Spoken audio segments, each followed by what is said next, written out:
Today, I'm going to beat Pokemon Crystal with only a Scizor. I'm truly excited about this run because Scizor is one of the coolest Pokemon I've never gotten to use in my entire life. The way to get one is incredibly difficult to someone without friends, and to many with friends because of its extra evolve condition step. The way to get a Scizor is to trade a Scyther holding a metal coat, and you have to obtain the metal coat in the post-game portion of the game. I hate it when the creators hide the coolest Pokemon in the post-game, like last week's Tyranitar. Well, today we're going to see what I was missing out on. When I started out the research on this video, I was actually dumbfounded to find out that Scizor, despite everyone saying how good it is, has the same base stats as Scyther. Other than Shed Ninja, the vast majority of Pokemon gain base stats when they evolve, so this is a very weird case. But the big reason that makes Scizor so good is that it adds the steel typing and increases the attack at the cost of its speed, presumably because adding a steel typing makes you way more, of course. Luckily, Scizor gets to learn some very powerful attacking moves throughout this playthrough, most notably learning Sword Stance and Double Team. Double Team typically banned on my channel, but if the Pokemon is able to learn it, then it is allowed, and since it's at level 48, it won't really hinder the run too much. Once we get Sword Stance, I do imagine this run will be smooth sailing, being able to heavily rely on return to get us through the game. I chose to replace Chikorita with the Universal Pokemon Randomizer to give the rival a Cyndaquil. This was for the obvious reasons, as both Bug and Steel typings are weak to Fire, making it a 4 times effective weakness. I imagine since we can't learn a Rock, Ground, or Water move, the starter is most likely going to be able to survive and possibly one-shot our Scizor at some point during this run. Speaking of the rival, we're just now arriving to the first rival battle, but this one's not going to be much of a problem as Cyndaquil has not learned Ember yet, and therefore will not stand much of a chance to our physical attacker with our Quick Attack. Now that we have a bunch of story coming up, let's go ahead and talk about the elephant in the room. Yeah, that's right. On the right side and left side of the screen, you can see a move we have called Reversal. Now, this move, on its own, not very good. It's basically the fighting version of Flail.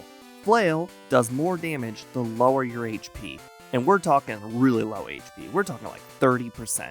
However, Scizor's move pool is not very diverse, and therefore having this extra egg move will help at least one battle in this run. Before we get to that battle, let's go ahead and ask you, which battle do you think I'm saving Reversal for? Anyways, after a brief visit through Bellsprout Tower, we're finally ready for the first gym.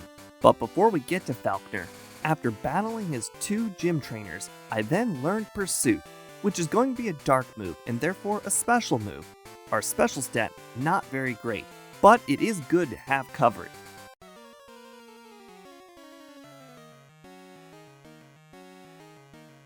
Without a better move on our side, we're forced to use Quick Attack and get hit by a Mud Slap, therefore we're going to make the rest of the battle much harder. However, Pidgeotto decides not to use Mud Slap, giving us the victory and keeping us from a very long and drawn-out battle that could have resulted in our loss.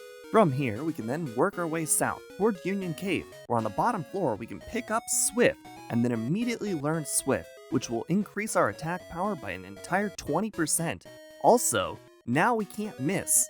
From here, I can then head over to Ilex Forest, where I tried my hand at catching an Oddish because I couldn't catch a Bellsprout on a previous route. Luckily, we're able to catch it with 2 of our Pokeballs and not too much hassle. We're going to go ahead and save ourselves some time by skipping the Rocket plotline. Long story short, we gain a few levels, and then Kurt hands us the Lure Ball. From here, we have the choice if we want to battle the rival or if we want to battle the gym leader Bugsy next. And I think the gym leader Bugsy is going to be a heck of a lot easier.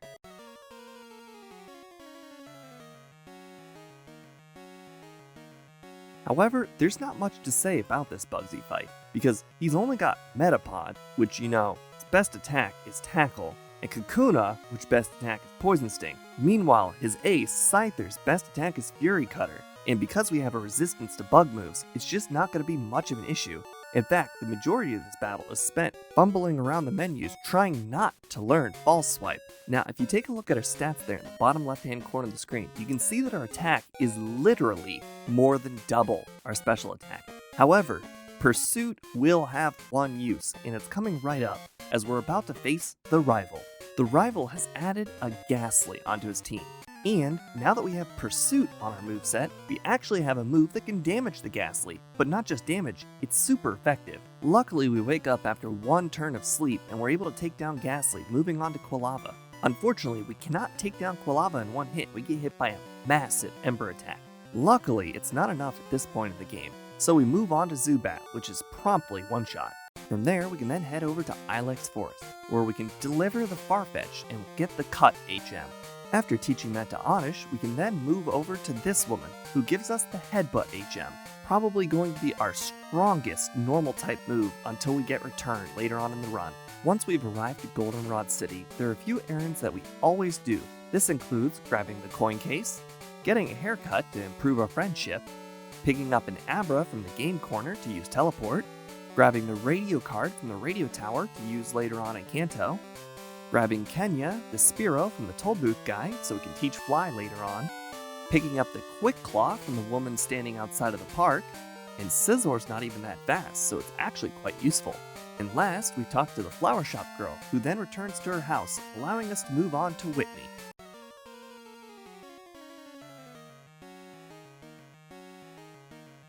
Now, for this fight, I certainly considered using Reversal. However, Reversal only has 20 base power, so even though it's super effective, it's still not better than using Headbutt.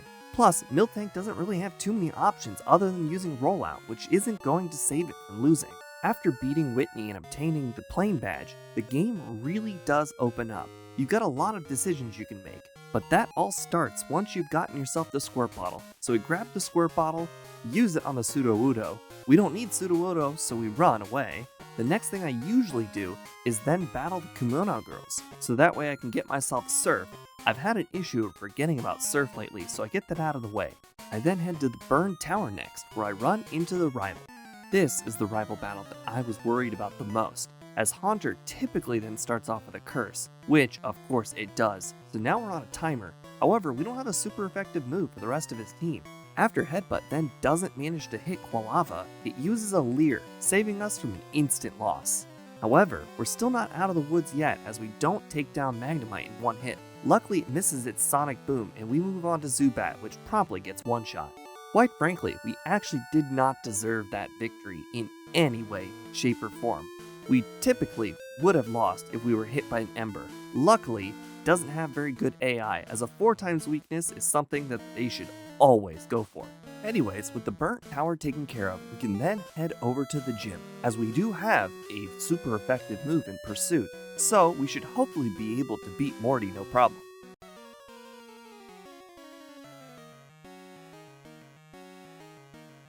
Morty then starts off with his Ghastly, and we use a Pursuit, which does not manage to knock it out. Luckily, it used Spite, but now we're gonna be in a bind, as Haunter then puts us to sleep, causing us to stay asleep and take Nightshade after Nightshade. Unfortunately, we just do not wake up, and we take our first reset of the run.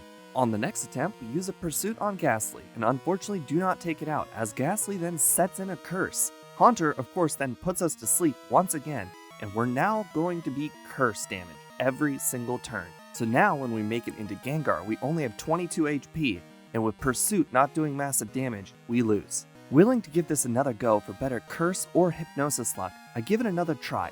However, we get hit by Curse again on Ghastly, as we're not able to one-shot the beast. Even though there was better luck there on Haunter, we still get set asleep, and we still get taken out by Gengar after 2 more turns. This is most likely not a surprise to anybody here. As you probably know, Scizor is not a special attacker. In fact, our special attack is still lower than half of a regular attack. And Pursuit is not a high damage move, so even with the power discrepancy, it just isn't going to work out. However, that's the beauty of Gen 2. You can go in any direction you want after you made it to Ecruteak City. You could possibly go to the lighthouse, or head over to the Lake of Rage. However, you do need Surf to make it further than those points, and in order to use Surf, you do need the Ecruteak badge. Anyways, I go ahead and do all of the Olivine chores, which include catching a Krabby, picking up Strength, and talking to Jasmine at the top of the lighthouse. But see, here's the thing. During all of this, I got a lot of extra levels in, But that's not the big deal. The big deal is I hit level 30, and at level 30 I learn Metal Claw. Metal Claw on its own is not that powerful a move. However, against ghosts, it's going to be able to hit, and it takes advantage of our best stat, our attack stat. So, with increased levels and a better moveset, it's time to give Morty another go.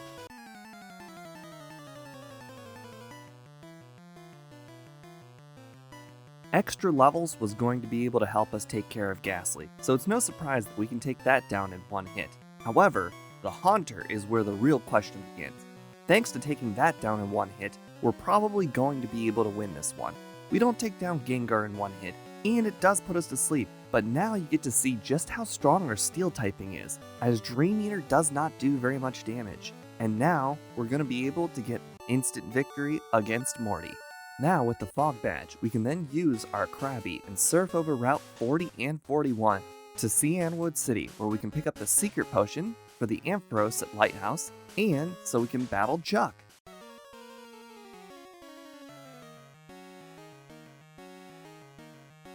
Unlike Tyranitar, we don't have a 4x weakness to fighting moves, so Chuck shouldn't be too much of a problem as we take down 2 Primates with the Metal Claw, moving on to Poliwrath. However, Poliwrath manages to use the actual combo of Mind Reader followed by Dynamic Punch, so now we're confused and we hit ourselves. Luckily, the next attack manages to take it out. Otherwise, we would have certainly lost. With Chuck defeated, we can then grab the HM for Fly, followed by moving on to the Lake of Rage, where we pick up a rare candy. And then finally, we take down the Gyarados. Today, I'm going to go ahead and keep the rocket portion of the game brief. We talk to Lance at the Lake of Rage, we meet up with Lance at the house in Mahogany, we defeat all of the rockets within that house, and even learn Slash over Headbutt along the way, and then he gives us the HM for Whirlpool. With the first rocket portion of the game completed, we can then move on to the gym, where we will be taking on the gym leader, Price.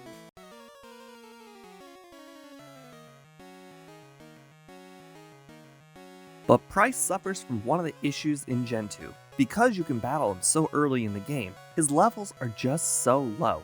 And on top of that, they gave him slow Pokemon, so even though they're good Pokemon with good moves, they really just don't stand a chance because you're just going to be over leveled. At some point, it dawned on me that we're not going to be able to defeat Claire or Lance very easily. So, I've decided to bite the bullet and pick up Hidden Power. In an all shiny playthrough, Hidden Power is always going to be a dragon. Those of you who do not use dragon moves very often, it's essentially the same as normal type, except it's super effective against other dragons. It's finally time to utilize that one move I've been holding on to for the entire game.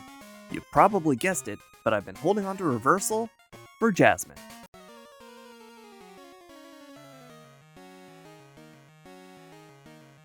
Now, the thing about Reversal is, you do want to have low HP, otherwise it's only going to have 20 power. Unfortunately, I did not go into this fight already pre-damaged. Luckily, I get confused and hit by a few moves. Normally, quite devastating. In this case, quite powerful. We luckily had him miss an Iron Tail, and then we get very lucky with a Quick Claw activation to take down Magnemite. Normally, I don't like to rely on luck, but a first try victory against Jasmine, where I am very severely outmatched, is a win in my book. Up next is the next set of Rocket Plot. But more important stuff is picking up the rare candy to the northeast of Violet, then the other rare candy to the south of Goldenrod. Then I head to the Goldenrod Mart to pick up Return. By now, we've probably maxed out our friendship, and therefore, Return is going to have 102 power and going to be significantly more powerful than Slash. While defeating the Rockets, we then hit level 42 and learn Swords Dance. Between Swords Dance and Return, no battle should be too strong for us. On the way to finding the real director in the Rocket Basement, we then end up battling the rival once again. With our newly acquired Swords Dance, I then set up 2 Swords Dance before being finally ready to sweep the team. So we then use a Return on Golbat, and of course we're going to take that down in one hit. Followed by the Quilava, which never gets a chance to use Ember or Flame Wheel. Thank God. We move on to Magnemite, which also goes down in one return despite being resisted. Followed by Haunter, where we don't forget to use Metal Claw and take that down. Followed by Scizor, which is also apparently weak to Metal Claw. Then we can go ahead and finish up the basement by talking to the real director and picking up Sleep Talk. And lastly, finishing off the rocket plotline for good. But before we finish off the radio tower, we need to pick up the pink bow, one floor from the top, as it's going to increase the power of our return attack. And considering our return attack is being powered up by Swords Dance even further, that's a big boost. With the rocket plotline finally completed, we can then move on to the ice path, where we pick up HMO 7 Waterfall, followed by picking up Rest. And now we can finally get our last badge with Claire.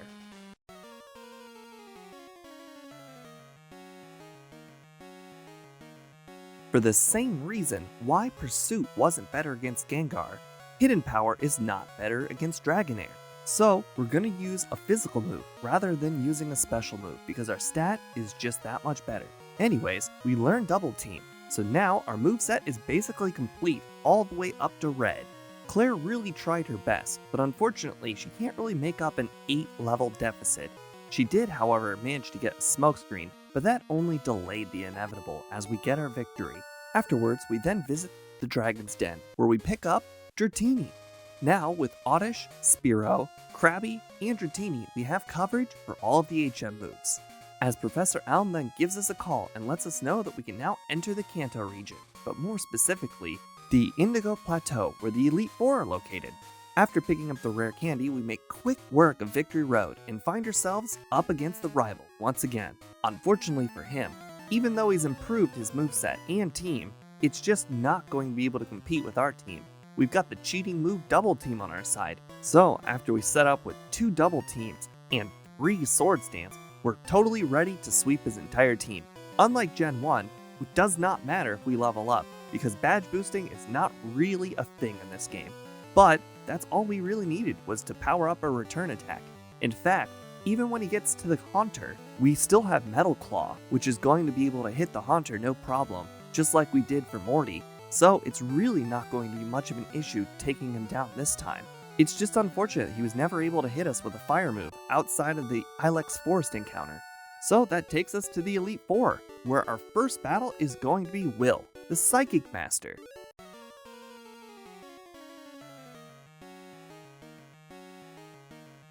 Generally, to this point, Will's usually not a problem for a multitude of reasons. Today's reason, though, is very different.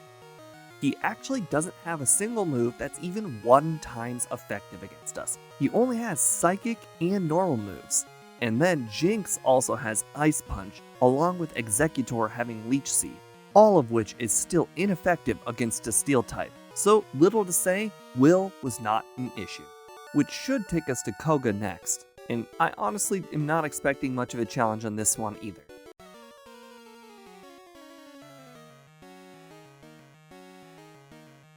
Koga's gimmick is not to be a strong battler. His gimmick is to actually use Double Team and evasive moves, so that way he can stall you and defeat you slowly. Unfortunately for him, he was not able to successfully dodge any of my moves, and therefore was not able to defeat me. However, he does get a few opportunities and he wastes them on spikes. Then, for Muck, he actually doesn't have a single move that could have been effective because we're completely immune to poison types. Crobat did stand a chance with Wing Attack, but it's just a weak move. Taking us to the next Elite Four member, Bruno, which should be quite a bit more of a challenge.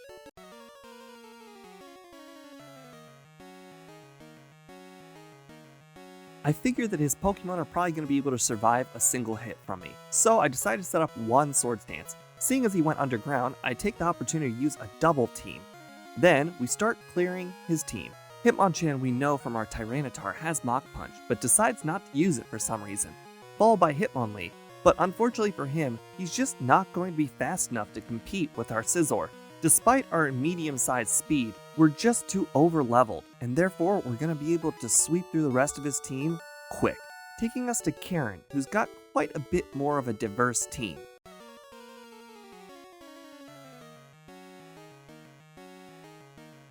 For this Karen battle, I had a lapse in judgment. For some reason, I forgot that Umbreon is a Pokemon that loves to use Sand Attack and Confuse Ray. I make sure to set up 3 Double Teams, luckily not managing to be hit by a Sand Attack. However, Umbreon sure does do a lot more damage than I thought it would. Now, I did only get to use one Swords Dance. Luckily, that's all I need to be able to take down Houndoom, which is the real threat of her team. If I were to have been hit by a flamethrower, I surely would have gone down, and that's partly the reason why I set up all the double teams, is because I knew I was going to be within one-shot range, and I didn't know how fast it was going to be. Luckily, the rest of her team is very weak defensively, and we get ourselves a rather easy win, taking us to the always dreadful Lance. And this time, I don't have a super effective move.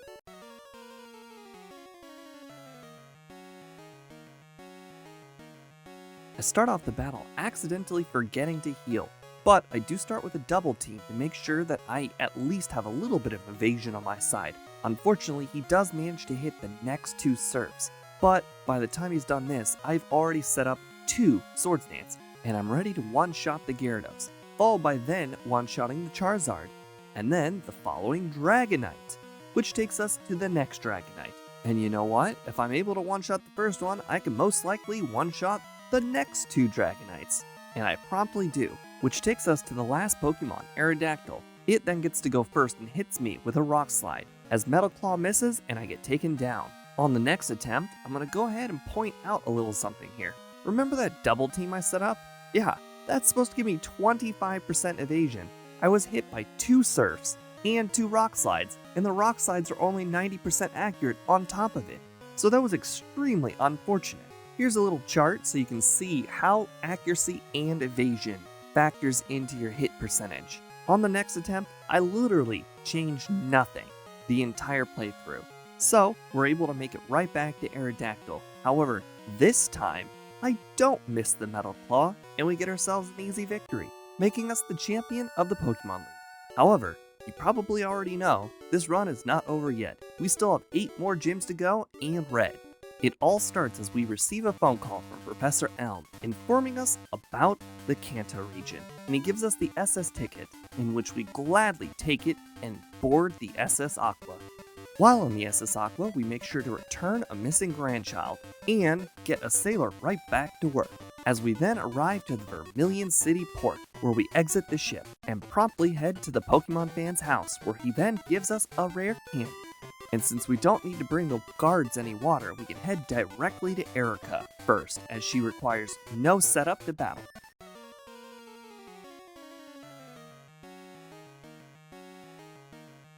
But once again, Erica's not going to be any sort of issue. As you would probably imagine, we don't have a single move that's good against any of her Pokemon. However, she doesn't have a single move that's good against any of my Pokemon, because we have a quadruple resistance to grass moves. So she's not going to be able to touch us, and we get ourselves an easy victory. Speaking of gym leaders that require absolutely no setup, we can then head back to Saffron City, where we don't have to worry about doing Silphco anymore, and therefore walk right up to Sabrina.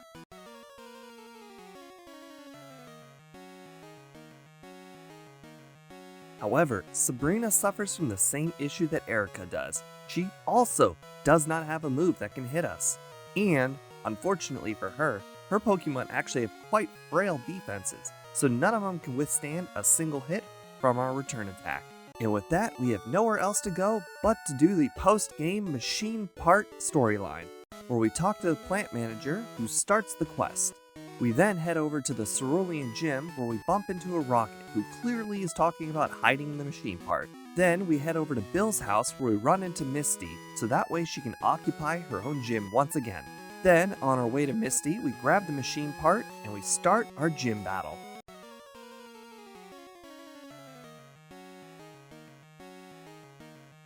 Now, unlike the previous gyms, Misty does have Pokemon that can hit us. However, she has a new problem.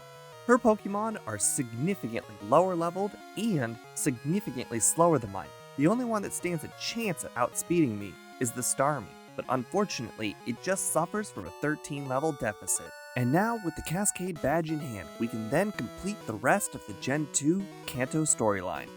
We then start by giving the machine part back to the director. We then pick up the EXPN card at the radio tower in Lavender Town. We follow that up by then arriving back to Vermilion City, where we can take on Surge.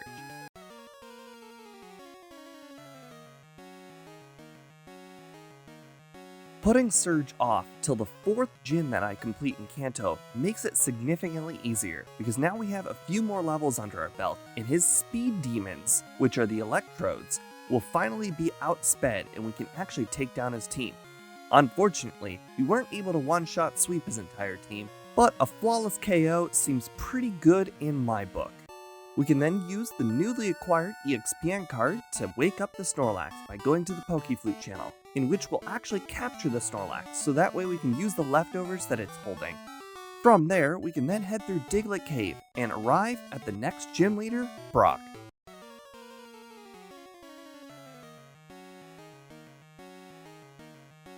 Offensively, the Steel typing is not really a good type to have.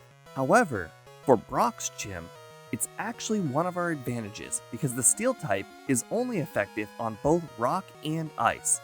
Seeing as Brock is the Rock type gym leader, we do have a significant advantage. His Pokemon do have pretty good moves. Unfortunately, none of them are fire moves, so he's at quite a disadvantage, and it doesn't take long to get through his entire team. In fact, without even taking damage ourselves. Continuing down the gym leader path, we then head south of Pallet Town to Cinnabar Island, where we tell Blue to return to his gym as we then pick up the rare candy that's on the island. We then surf east of the city where we can find Blaine hiding out in a cave.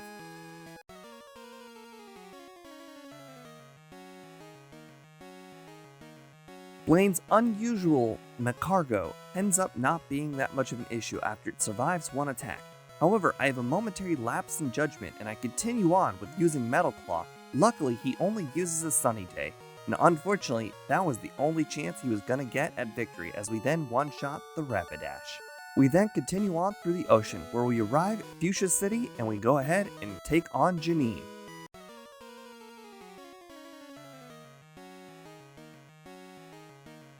Unfortunately for Janine, she's still the joke that she always is, because we can always just rely on Return. Unfortunately for her, every Pokemon can pretty much learn Return, so this strategy is probably going to be used on every single run from here on out, because none of her Pokemon resist Return, and therefore we have no problem one-shot sweeping her level 30 team. And with that, we have 7 gym badges in hand and we can go ahead and take on Blue next.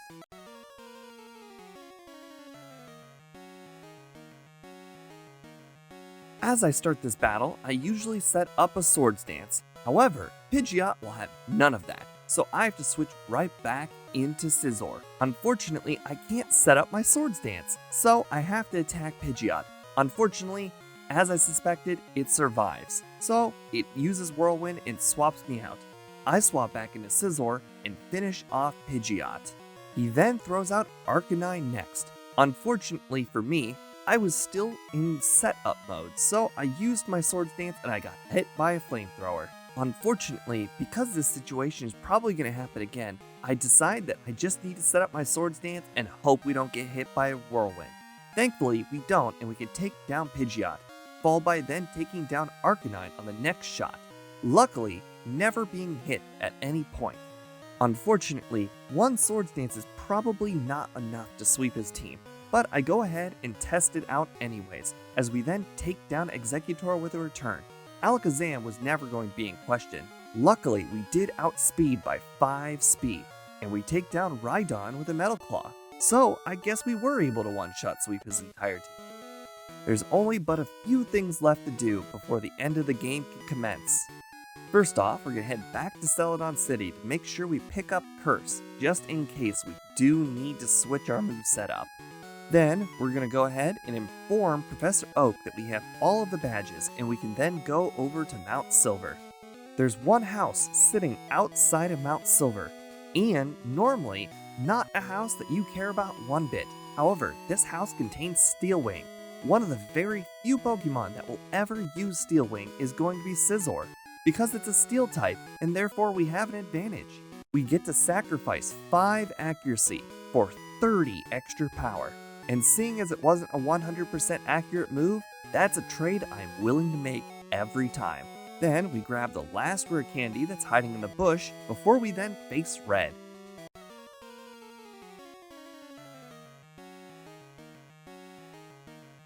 With a Pokemon that has Double Team on its moveset, it's probably no surprise that we're going to be using all of our Double Teams, and after setting up our Double Teams we can then go into Swords Dance. However, Red's Pikachu does not want to cooperate. It hits us with Thunder after Thunder despite being fully set up with Double Team, and once I'm finally ready to start attacking, he then hits a final Thunder and takes me out. Seeing as that was just a bit of bad luck, we go in for the next attempt without using any rare candies or changing our moveset. However, Red has none of this. He hits us with 3 straight Thunders despite our Double Teams. The next attempt is even unluckier. He manages to get a Thunder crit, followed by another Thunder, bypassing 2 Double Teams. You would think, with a move like Double Team, this would be easy, especially since Pikachu isn't even using Thunderbolt, it's using the inaccurate Thunder. Unfortunately, somehow this is the most accurate Pikachu to ever exist. Unfortunately, we do get paralyzed on this next attempt, but I'm not going to waste a good thing. In fact, the Pikachu only manages to hit us twice, so after being fully set up, except for 1 Sword Dance, I go ahead and take down Pikachu. In fact, we can even take down Venusaur. However, this takes us to Charizard, and you can probably imagine while being paralyzed, it's going to hit us with a flamethrower. However, Pikachu's abnormal accuracy cannot last forever, and you eventually get an attempt like this, where we get hit by 1 Thunder, and we can finally manage to set up all of our Double Teams, allowing us to switch over to Swords Dance. And once we finally have all of our Swords Dance and all of our HP back, we are finally ready to attack Pikachu with a return. Of course, the first return lands and knocks it out, allowing us to move on to Venusaur, which we take down with a Steel Wing, surprisingly more powerful than a return, as you could probably imagine to my surprise. And Charizard finally missed the flamethrower, but that was to be expected with 6 Double Teams set up. Luckily, Charizard didn't have the accuracy that Pikachu did, and allows us to move on to the rest of the team, where Blastoise is then knocked out, followed by Espeon, which is going to be knocked out with a Steel Wing, although to be fair, should have considered using Return for the accuracy. Finally, I'm really happy that we ended up getting a win where we didn't need to use Sleep Talk and Rest. But, to be fair, Double Team and Swords Dance is a pretty sweet combo. In fact, I didn't expect that the red battle at the end was going to end up being the most difficult battle. And then, on top of that, I didn't expect it to be Pikachu, of all Pokemon, to be the most difficult Pokemon on the team. Not to mention Thunder. Just could not miss. Almost like it had Rain Dance out the whole time. Anyways, we finished the game at 141 real time, 623 game time, at level 66 with only 9 resets. So if you take a look at our current standings, you'll notice that this actually falls right in the middle of our standings. Just a little bit better than Tyranitar, but just a little bit worse than Mew. Maybe even a little bit better than Mew, but honestly I can chalk that up to bad playing. So I think that's probably a really good spot. Make sure to check out my community tab to keep up to date with the future videos that I will be making, as well as the future streams that I will be streaming. Lastly, if you like this kind of content and you want me to keep on continuing in the near future, make sure to subscribe to me on Patreon. Other than that, make sure to like, subscribe, and I'll see you guys in 2 weeks with Celebi.